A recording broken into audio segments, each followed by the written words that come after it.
Hey everyone, and welcome to Backseat Sports. I'm Josh, that's Caleb, and today we have some crazy news to talk about. The portal has struck again. Obviously, if you haven't already seen it, Thompson and 13 other Nebraska players have entered the portal in total. And so we have a lot to talk about today, including some big names like Ajay Allen, Stephon Wynn, and many others. So we're going to go through all of that today, some potential transfer targets for Nebraska into the fall, and basically what we can expect from those positions now. So there's a lot to talk about. Caleb, how you doing? Man, I'm doing okay. I've seen it. I'm excited to dive in and talk about it. But yeah, at least we're not Colorado. You could be worse, everyone. Because while we have 13, our friends up there, in the mountains. 46. That's concerning. 13, that's pretty normal. That's some turnover. And that's just going to be probably normal year to year. With new head coaches. Yeah, with new head coaches. Again, with the one free transfer rule now. So, again, turnover is going to be a thing. But 46, now that's bad. So, hey, Matt Rhule was out here burning bridges. Yeah, it's actually wild. So I think we can just start here. I mean, first of all, for a reason for why this is partly happening is because I think some of these players see the writing on the wall. And overall, you have to have 85 scholarship players. And Nebraska came into this year with over 100. So right now, we're still actually I think supposedly based from public consensus, about 2 spots over that limit. So going into the fall, Rhule still will have some tough decisions to make about which players will retain their scholarships. Luckily for the players, based off some new rulings over the last few years, is that when a new coach removes their scholarship, they're still actually keeping the money. It's just from the team's perspective, they lose that scholarship and the player will no longer be a scholarship football player. So it's nice now from the player's perspective that money's guaranteed, but that is something that coaches have to work through here at the beginning. And so for Rhule, he's still trying to figure out exactly which players are going to stick around and which ones aren't. But some of these players are making it a little bit easier on him with leaving on their own here. So that's what we have to talk about today. So again, in total, 13 players have left and entered the portal now. Some of the biggest names include, of course, a few weeks ago, Alante Brown, and then Richard Torres after the spring game. And Victor Jones, Stephon Wynn, Logan Smothers, Braxton Clark, Noah Pola-Gates, Ajay Allen, and of course, Thompson. So let's just start with Ajay Allen, the most recent entry into the portal, which came as a little bit of a surprise. But yeah, of course, with the new regime, there were the clips that came out of spring ball that Ajay Allen wasn't enjoying himself that much. Rumor had it is that he loved Applewhite from the last regime here as running backs coach. And so some don't see it as a big surprise that he ends up leaving. What are your thoughts on Ajay Allen and this now interesting running back core? It kind of makes sense why we heard a lot about maybe Gabe Irving instead of, Ajay Allen. And we were kind of wondering. Now it makes a lot of sense. I think probably because they probably saw and felt or understood that was probably going to be the case or was trending toward that way. I don't think that's just why we just heard about him, but I do think that does play a factor into it. Definitely. As well. Obviously, I still think we have a really strong running back room. Obviously, it stinks because he was looking really good, obviously, before the injury at the last season. So, it stinks, but luckily, I think running back is luckily one of our deeper spots that we've had at Nebraska in the past couple of years. So, I am excited still with the running back room, but it definitely is a loss because, again, he was our probably really highest upside talent at running back, which I think is the most probably disappointing thing about this. Yeah. Because I think people are getting a little bit too excited about our running back room, though. I've seen some talk, especially like I was reading through the Husker Reddit's reactions to this, and some of them were like, it doesn't matter at all. Like, we're fine. We're stacked at running back. And in my opinion, like we're fine at running back. Think back to Gabe Irvin's snaps last year. He didn't look great by any means. And at the second half of the year was a little bit better than the first half. The first half was pretty terrible, honestly. And then Anthony Grant, he regressed as the season went along and tried to be that home run hitter that couldn't hit any home runs, running east and west instead of north and south. And so we're running north and south instead of east and west. And Ramir Johnson, my goodness, he had some horrible moments last year. So again, like, we know the talent and potential that all three of these guys have. And then there's Emmett Johnson as well, who we haven't seen a ton of on the field yet. So, like, yes, it's interesting, but like, I wouldn't say we have any locked and loaded stud at running back at this point. No, I agree with you, and I felt like Ajay Allen was kind of progressing into the best running back kind of before he got hurt, even over Grant. I think most people felt that way when he went down last year because, yeah, Grant did kind of regress, and, you know, Ajay Allen was kind of building. So, yeah, it's definitely a loss. Takes you from having a chance to have like that world beater running back to like basically guaranteeing a significant timeshare between all 3 or 4 of them, and relying on Gabe Ervin taking that next step and developing significantly, which again, he looked good in the spring game. And that's why we were really optimistic.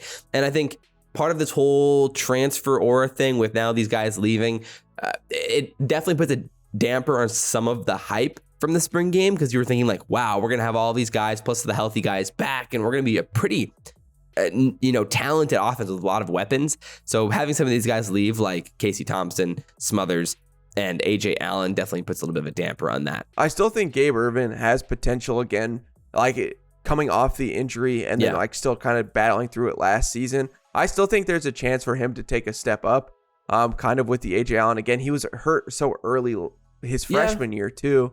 So I still think that there's kind of room for him to keep getting healthy and improve. Obviously, you know, with the tough injury. I mean, we were hyped about Irving coming into his freshman year. We predicted him to be the starter. He ended up being the starter, but that injury was devastating. One of the more serious injuries a running back can have. So there's 2 ways to look at it. Either he lost the step, which is what it felt like last year, or it was just he needed another year removed from the injury. And so then maybe being another year removed now this year provides that return to the upside that Irvin had originally. So I can see it going either way. Let's just go to the meat of the video here. And Casey Thompson, Logan Smothers, the quarterback room now. Jeff Sims is Nebraska's starting quarterback. And I won the bet. 1 week. It took 1 week. Let's go, baby. And Casey Thompson's out and likely to Auburn, which is interesting. He visited Auburn just this weekend. And so we're now down to 3 scholarship quarterbacks, Jeff Sims, Purdy, Harburg, as the 3 guys of high quality backups there. Our QB room went from, really confident this is like the best QB room that we've had to, again, just back to Barry. Like, we have a cupboard. It's got 3 things in it. Yeah. It has some great Doritos chips. And then afterwards, it's you got baked beans and not even baked and candy beans, corn. Those are your 3 options. The pantry is not shiny anymore. But yeah, I mean, so let's just talk about this overall. What's your comfort level with Sims? Thoughts on Casey Thompson overall? Where are you at with it? Again, I still thought Casey was the best QB option. It stinks again. I think he's a super good player. This definitely hurts. Yeah. I do think Sims, he brings a lot of excitement with the dual threat quarterback. I kind of liked having those 2 years though of more of the pocket passer who can kind of extend plays sometimes. It's disappointing to see Casey leave in that sense, because we saw the potential that an offense could have, a downfield vertical passing offense could have in the Big Ten if you had a good offensive line. I mean, last year, if the offensive line was even decent, this offense would have been absolutely insane. We would have cooked. It would have been amazing. And so it's disappointing that we're not going to even see a chance for that. I mean, again, the odds of having a decent offensive line this season were low at best. And I think we talked about this last week, but with Casey Thompson, it makes sense with him transferring. I mean, it's his final season in college football. He cannot take the risk of losing a quarterback battle and then just sitting behind someone for the whole season. So for him, the logic behind it makes tons of sense. Logan Smothers, a little bit more surprising. Once Casey Thompson leaves, I'm surprised Logan Smothers still leaves, because he's basically the guaranteed, at least in my head, the guaranteed backup to Sims if he stays. Yeah. So that was a little bit surprising to say the least. And yeah, I mean, we're back to the situation of praying that Sims doesn't get hurt. I still think Sims throws a good ball, and he looked good in the spring game. He looks like just off the film a more talented thrower than say Adrian but still, it's just going to be a very different looking offense. And, maybe that with the running back room, that kind of covers some things, because Sims is clearly a guy who can get yards with his legs. For sure. So it's going to completely change, or not change, but guarantee or lock in a heavy run-based offense this year, especially with the receiving core that we have, that we don't have that downfield stretcher. I mean, at least That's an Malachi, obvious but talented one, maybe Malachi. Right. I mean, that's the hope, at least, would be Malachi Coleman. Otherwise, at that point, you're relying on Xavier Betts, but we haven't seen anything from him flash yet since he came back to the team. I was very confident and very excited about Sims after the spring game, and I have no problem with Sims being the starter. And as long as he stays healthy, I think this offense can still be really interesting. It's going to be a lot of like RPOs, a lot of quarterback reads, maybe a little bit more I formation, a little bit more of getting Sims out of the pocket, stuff like that. I think it could be really powerful in the Big Ten. Again, I think that in my mind, I'm like, if Casey doesn't get the start, it's because I think that Rhule and company think that because our O-line is bad, that a mobile QB would be the best odds at winning games. Yeah. And so I did see a definite world where this could happen again, because you have to play to the scheme that we have, the personnel that we have, and our personnel is not good at offensive line. So how do you mask that? That's with someone who has great legs, and it was clear that Sims had better legs than Casey Thompson. It wasn't particularly close. No. And so, and yeah, if you're unsure in your wide receiver core where you don't have a guy like Trey Palmer who's just going to be able to burn every single corner in the Big Ten, as we saw last year. Except for Devon Witherspoon, who went 5th overall. That's just how it is. So on the defensive side, then, losing Stephon Wynn was probably the other big loss here, considering just the depth, massive amount of variables on the defensive line right now and questions we have. What we saw from the spring game is the expectation was, at least, that Nash Hutmacher and Ty Robinson would be this kind of the starting like nose tackle, D tackle type situation. Again, just because of the lack of experience on the defensive line, having Wynn there was going to be really nice, and he played well in the spring game. And so it was a little bit surprising to see him enter the portal after the success that he did have in the game. Yeah. But maybe and plenty of snaps. Maybe part of that was because of seeing the playing time that some of the true freshmen were getting, like Prince Will or Maverick Noonan. But yeah, we have a bunch of names on the defensive line, but no really idea who's actually going to see the field and get the consistent snaps.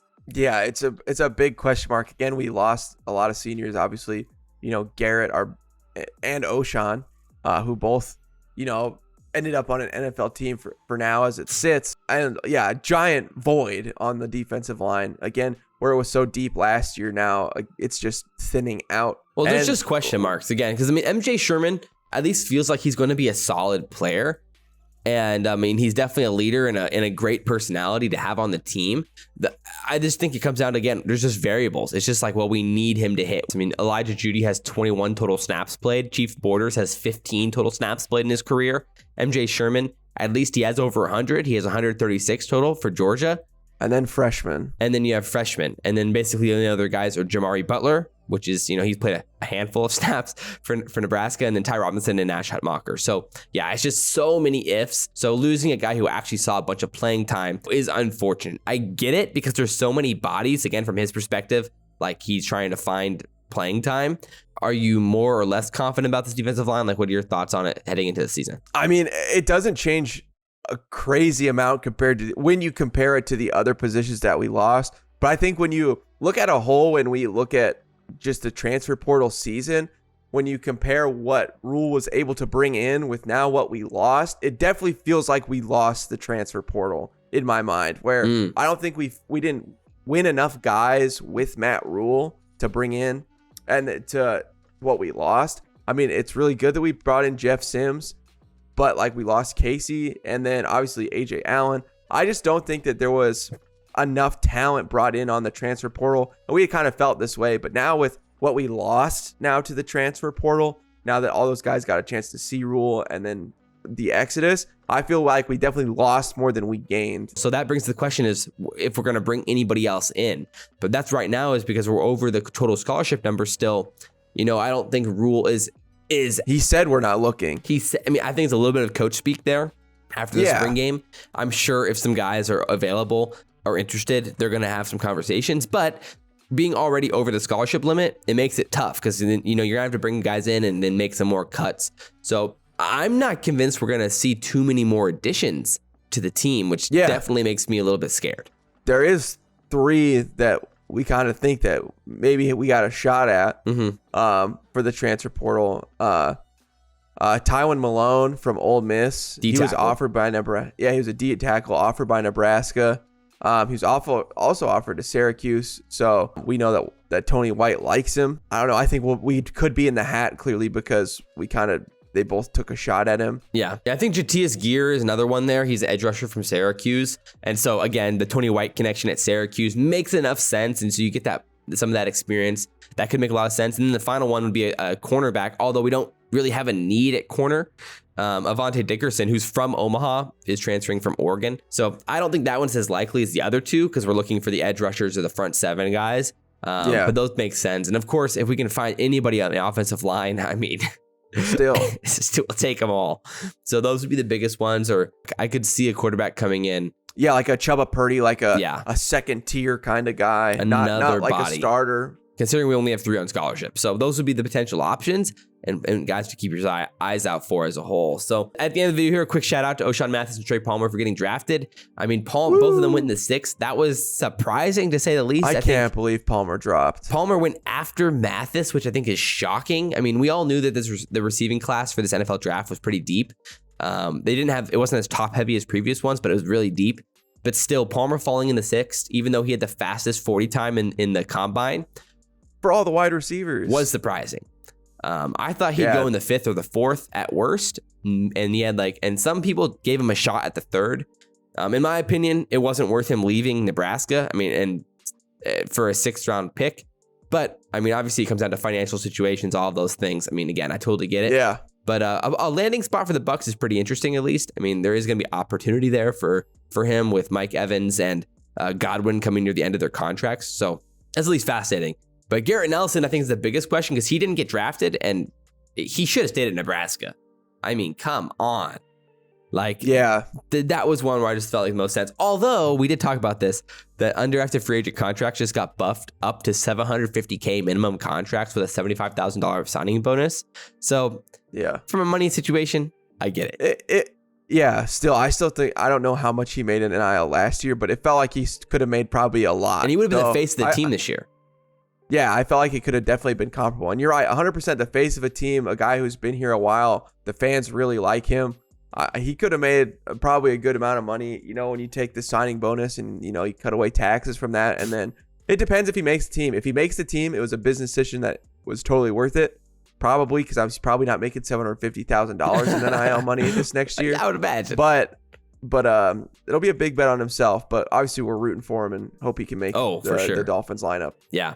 So, also, what were you gonna say? We got to shout out, our long snapper, Brady. Yeah, he got drafted by the Texans, undrafted free agent, and then Oliver Martin and Caleb Tanner are also battling for a spot as also guys that signed. So. And Adrian Martinez signed with the Lions. Yeah, of course. Absolute legend. From the XFL to undrafted free agent, man. Look at him go. So good. That'll be interesting, actually. I wonder if they signed him as like a Justin Fields practice squad quarterback, because I could see that, just trying to that makes a lot of sense. Prepare for Justin Fields. It'd be interesting. So if you guys enjoyed the video, drop your comments down below. What are your biggest takeaways from the transfer portal and thoughts overall on that? We'd love to see your hot takes, and we'll be back with another video very soon. But as always, I'm Josh. That's Caleb. This has been Backseat Sports. And guys, we will see you next time. Go Big Red. Go Big Red.